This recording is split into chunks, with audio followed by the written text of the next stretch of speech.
بسم اللہ الرحمن الرحیم۔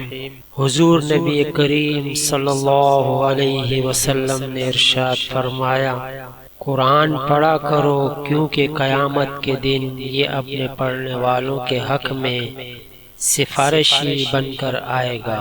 بسم اللہ الرحمن الرحیم۔ حضور نبی کریم صلی اللہ علیہ وسلم نے ارشاد فرمایا، قرآن پڑھا کرو کیونکہ قیامت کے دن یہ اپنے پڑھنے والوں کے حق میں سفارشی بن کر آئے گا۔ بسم اللہ الرحمن الرحیم۔